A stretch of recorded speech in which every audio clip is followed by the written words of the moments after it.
And it's empowering because if we think words are actual violence, then what a disempowering way to live your life, to think that if you are standing at the grocery store or somebody calls you on the phone or whatever, what a vulnerable position to be in, that all somebody has to do is form their lips to, it's like they could speak a spell on you and Mm-hmm. then bam, you are out of commission, as if they have hit you with a car. Also, survivors of violence are often very scared of hurting other people because they know the trauma that they have experienced. And so they can oftentimes even just be too restrained because they're so afraid that their own assertiveness could even be harmful. So it's also helpful on that level for them to know that even if they stumble and say the wrong thing, even if they speak in a clumsy way, it's not the same as actual violence. Welcome to Elisha Space. If you've ever walked on eggshells, afraid that speaking your truth might cause harm or ruin a relationship, you know the heavy weight of silence. We often think that staying quiet keeps the peace, but what if that silence is actually keeping your nervous system in a state of high alert? Well, today we are bridging the gap between clinical psychology and authentic healing. I'm sitting down with clinical psychologist Dr. Chloe Carmichael, the author of Can I Say That? We're tackling a provocative but essential topic for anyone on a healing journey, that idea of words being violence. We're going to explore why self-censorship might be the hidden driver of your anxiety and how learning to tolerate uncomfortable words is actually a superpower for your mental resilience. This isn't just about free speech, it's about freeing your voice. Let's dive in. Dr. Carmichael, thank you for joining us on the show. How did you come about getting to a place where you've written this book? Wow, that's a big question right off the bat. I love that. It really gets to the heart of the matter because that it was actually super personal for me. So I started off actually as a yoga teacher decades ago before I was a clinical psychologist. And then through that work, I got really interested in the body mind connection and became a clinical psychologist.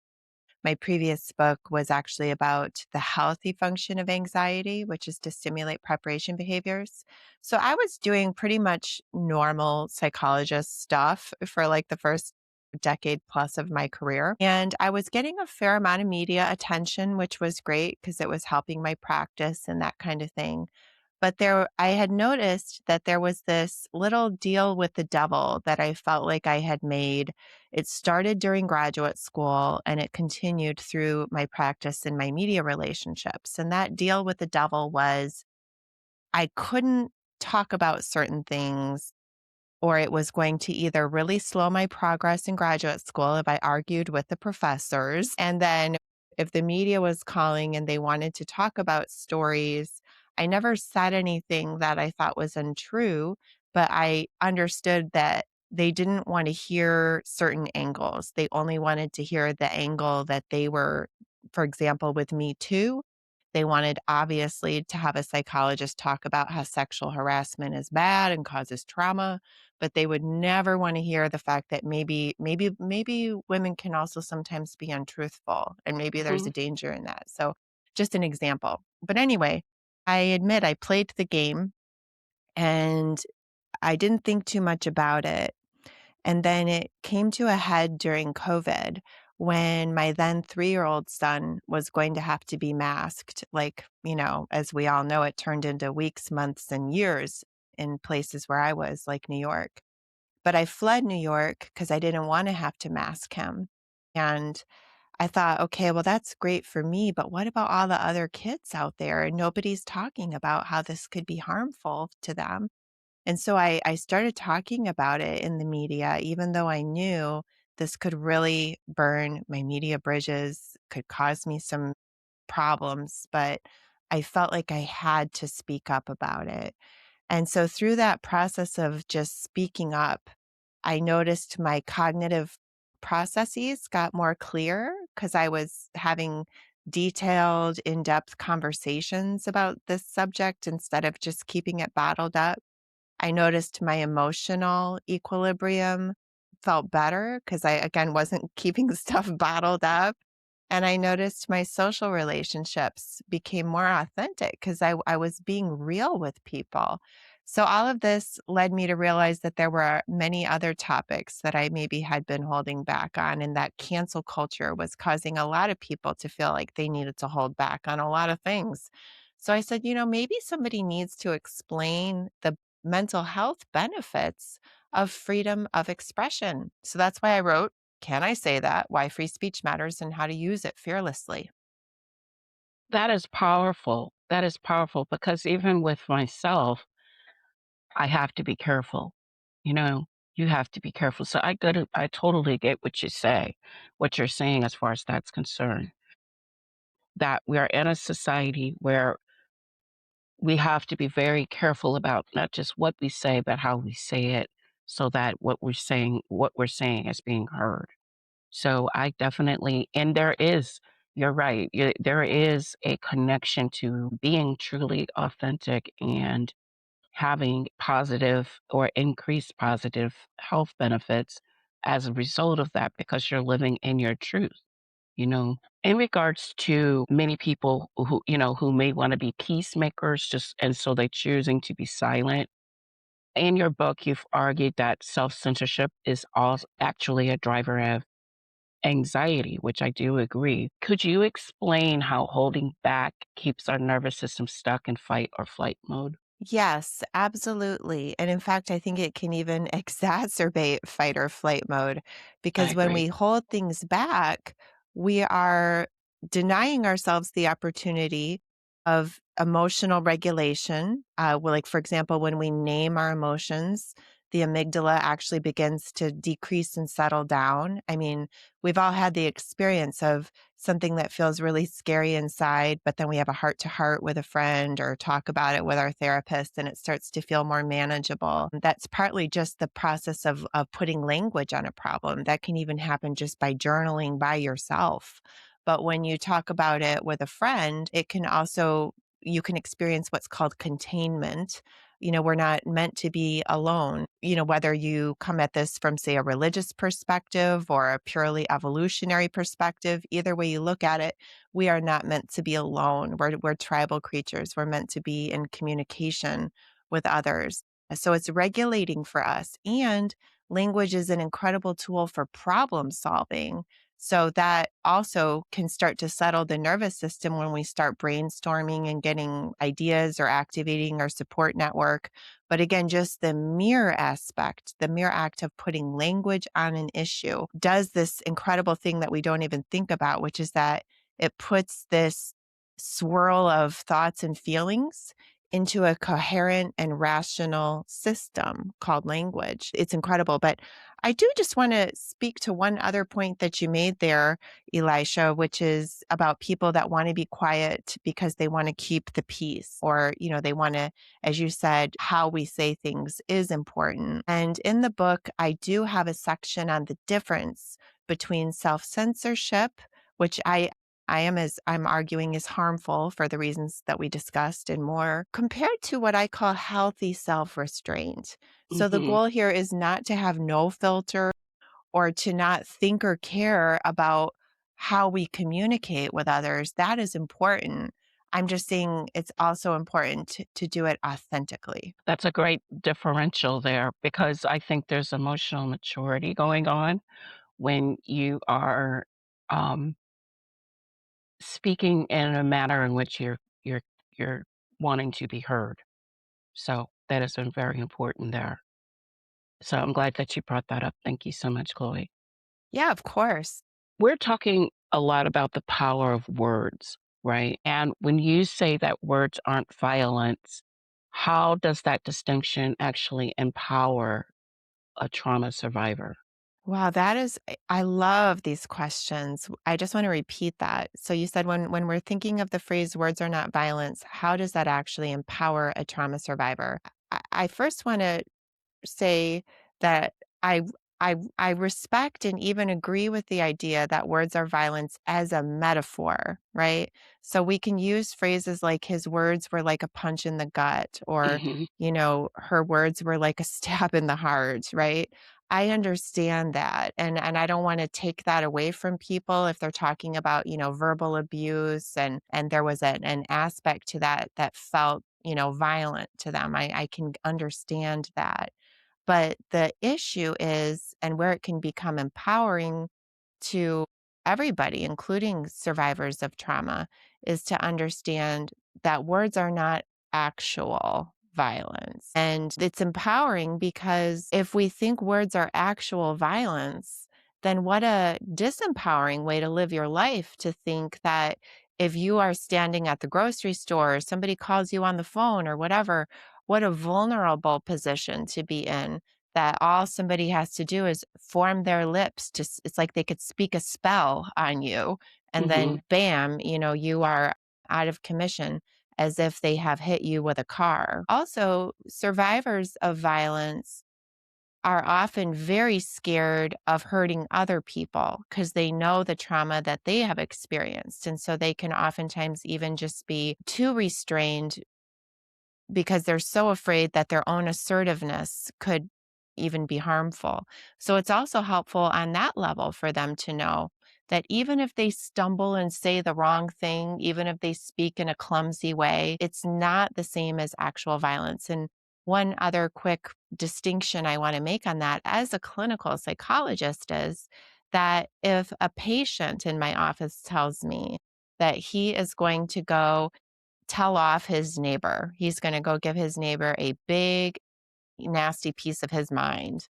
I might even think that my patient is speaking out of turn or going over the top or whatever, but I am not legally allowed to break his confidence and start calling the neighbor, or even more oddly, calling the police. But if my patient tells me that he's going to go punch the daylights out of his neighbor, he's gonna take a shovel and hit his neighbor over the head, well, then I am legally obligated to I have a duty to warn. So there I just think it's important to understand that while words can hurt, and we can even have a physical reaction to hearing words, like my blood can run cold if, my husband were to, I mean, heaven forbid, tell me he no longer loved me, my blood would run cold, my heart would break, but it wouldn't be violence in the Mhm. important sense of the word. Mhm. Mhm. And also too, I think it also speaks to how you see yourself. And I know we're getting a little bit off topic here, but I think a lot of it too is also in reference to how you see yourself.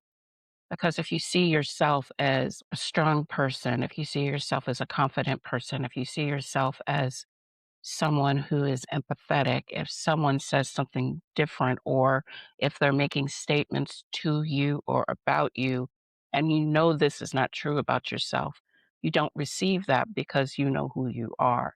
So a lot of this too is is taking time to do self-reflection, self-care, and getting to know yourself as an individual, because no one can say who you are. The only person who can say who you are is you. That is such a good point, and I don't think that's off topic at all.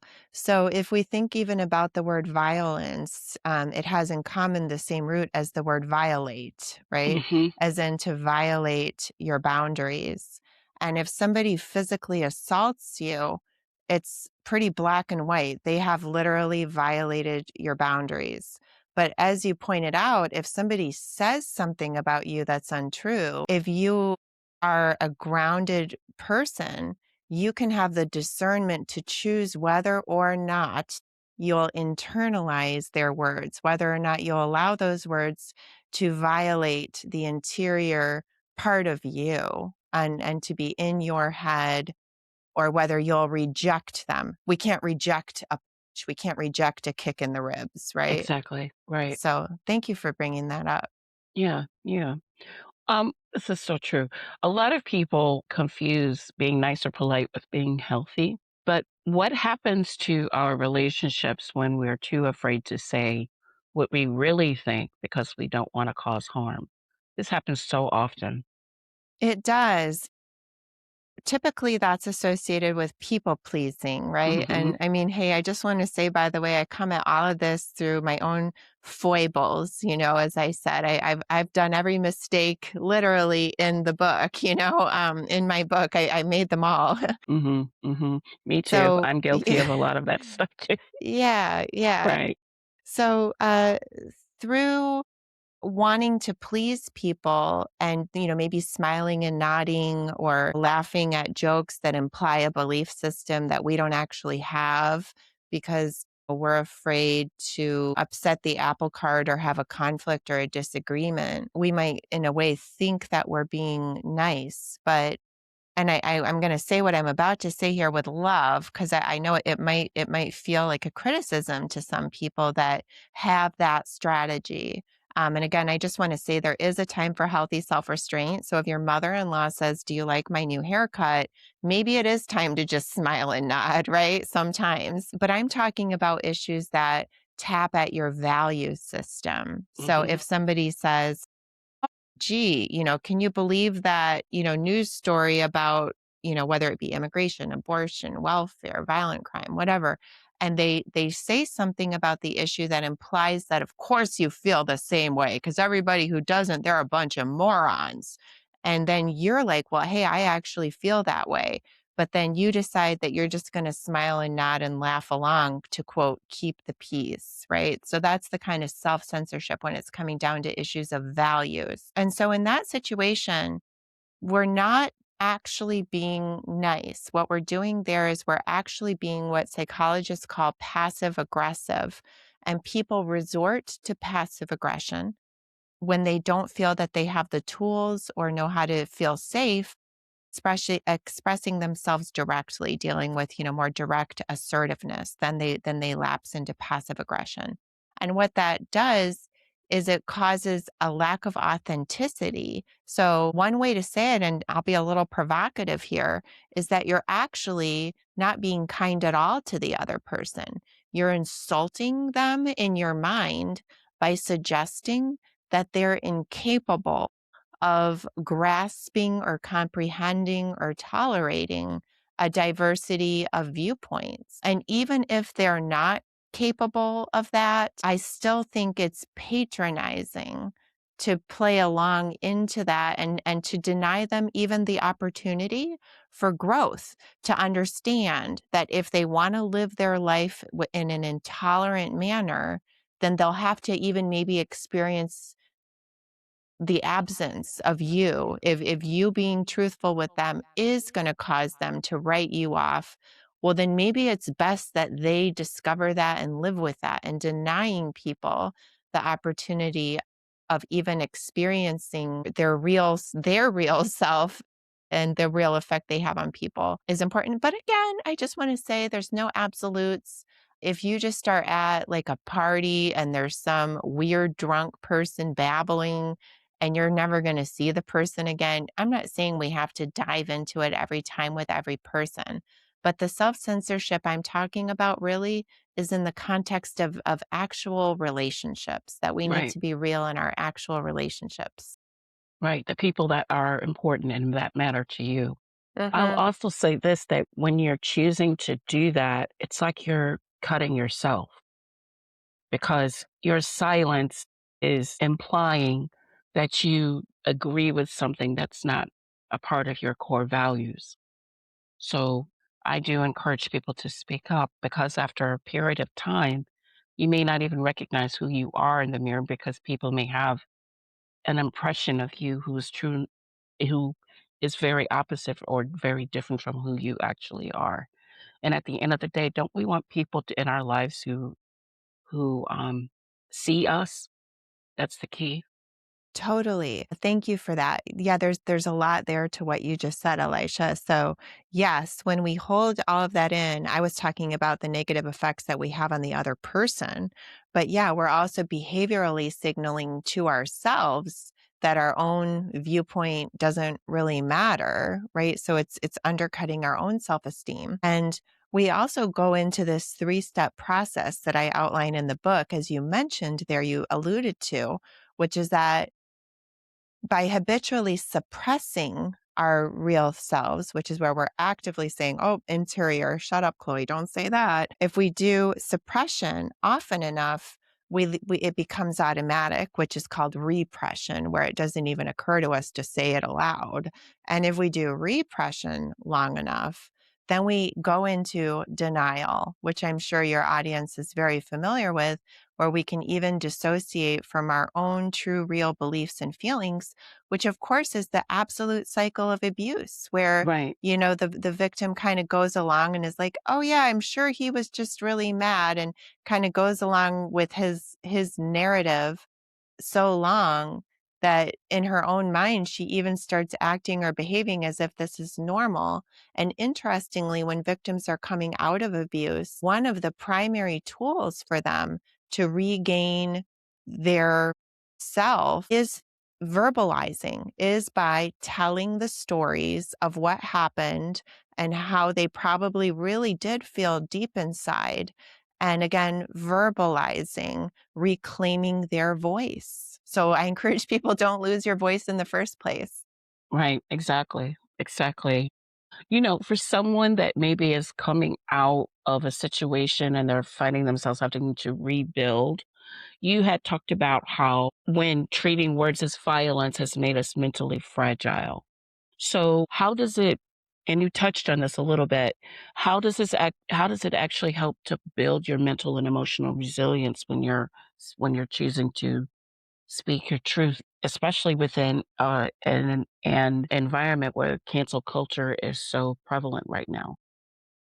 Yeah. So as I mentioned earlier, I was a yoga teacher before, and I was always trying to explain to people back then that breathing is like this amazing process that Right, we don't even think about because we're just doing it all the time in the background, but yet it's doing all these very sophisticated, fantastic things for us, for our survival and our well being. I right, believe language is the same way. And so when we speak freely, and there's research about all of this in the book, but it's going to sound obvious and intuitive, I think, because it is. When we speak freely, our problem solving skills are better. Studies have shown that when you get to talk through problems, you tend to arrive at better solutions. And one of the hallmark symptoms of depression is actually a sense of helplessness. And it's also people, tend to be who are isolating. So if you think about somebody who instead is verbal and talking and tapping into their support network, that would be a boost on mental health. Similarly, with anxiety, it's oftentimes a sense of overwhelm and fear about being able to grapple, with the problems in life. That's why I said the healthy function of anxiety is to stimulate preparation behaviors. Verbalizing is often the first step, is making a verbal commitment. In psychology, we have something called self-efficacy, which is your belief to do what you say that you're going to do. If we can't even let ourselves say it in the first place, we're stymieing ourselves. And one last point I'll make on that about how speaking freely nourishes our mental health is that social support is a key ingredient to mental health, to the point where if I'm doing a mental health evaluation on somebody and I don't include anything about their social support, if I were a grad student, the professor would hand me back the paper and say, you have to do social support. Like, it's literally part of an assessment because it's that important. So when we're speaking freely within our support network and they're speaking freely with us, we're experiencing a sense of safety and a sense of community. It makes problems feel more manageable. We're not alone. And that goes in a two-way street, that we need to be able to speak openly with our community, and we need to be able to hear them speak openly with us. Both ways are important as far as building trust. That's a true safe space, is one that can tolerate disagreement even. I completely agree with you. I love this conversation. I am big about speaking your truth and using your voice to speak out, even when it's unpopular to do so, because I see so many people overall, especially in the practice, that are constantly doing an act of self sacrifice, thinking that it's normal and okay to put themselves in a position where they're actually harming themselves versus speaking their truth. So I am so glad we're having this conversation, and I think your book, as well as your voice, needs to be heard more, or voices like yours needs to be heard more, just because of the fact that what we say matters, and when we speak our truths, we feel seen, we feel heard, and it just builds greater authenticity within our lives. Let me ask you this one question. What would be one small step someone, like, maybe they're listening and they're like, wow, this is me. What's one small step they could take to start speaking up without fear? Mm. Doing things courageously, fearlessly. Yeah, thanks for that. And I appreciate your kind words, and I really am excited to share the message. And speaking of people hearing the book, I want to say too, I'm excited it's now an audiobook. So that's awesome too.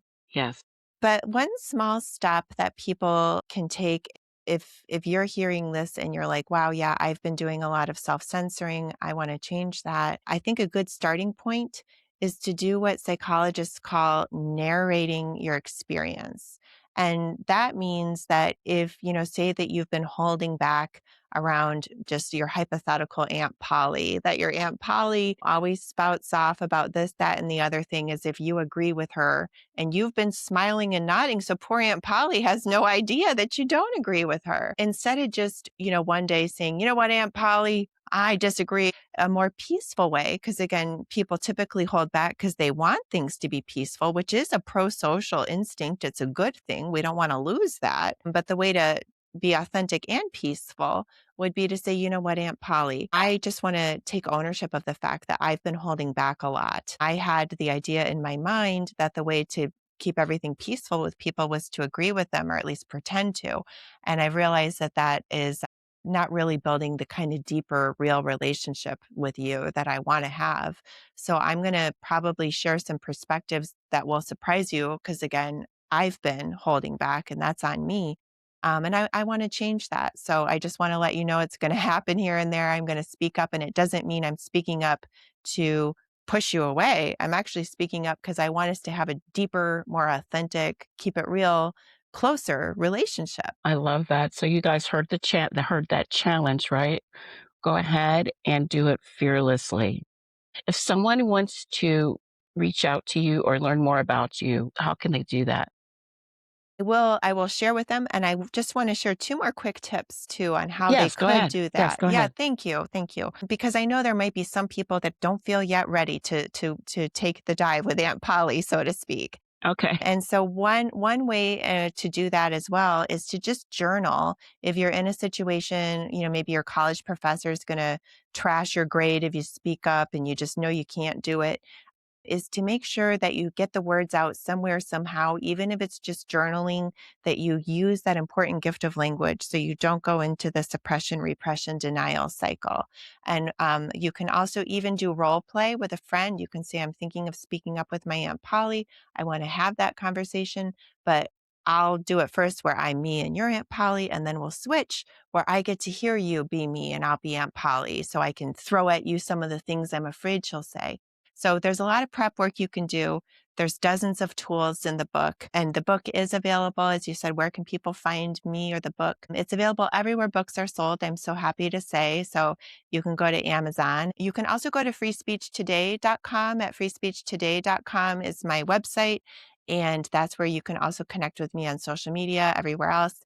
And I want to invite people, if you have like a yeah, but question where, you're like, well, yeah, but what about this? Or have you thought about that, Chloe? I love dialogue. You don't have to agree with me. How hypocritical would that be if I couldn't tolerate disagreement, right? So I invite dialogue. And thank you again, Elisha, for having me. Oh, you're so welcome. Well, you guys, do you see why I have her on the show? If today's episode has helped you realize that you don't need to be fragile, that you are resilient enough to handle difficult words and speak your own truth, then I challenge you to try Dr. I'm sorry, Chloe's challenges. And if you don't feel ready to talk to Aunt Polly yet, go right ahead and take that moment to journal, which you all know how important that is. And if you're not someone who does pen to paper, you can always use your phone and talk, text to talk or talk to text, and use that as a mechanism. There's so many ways that you can journal. You can do it artistically as well. So there's so many ways that you can journal, and it is a way for you to get your voice out, right? So there's the challenge. Don't stay silent. If use your voice to help us grow.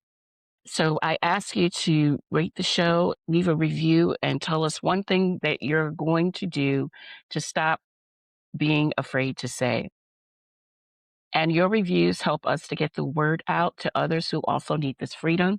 You can find Dr. Chloe's book, Can I Say That, in the show notes.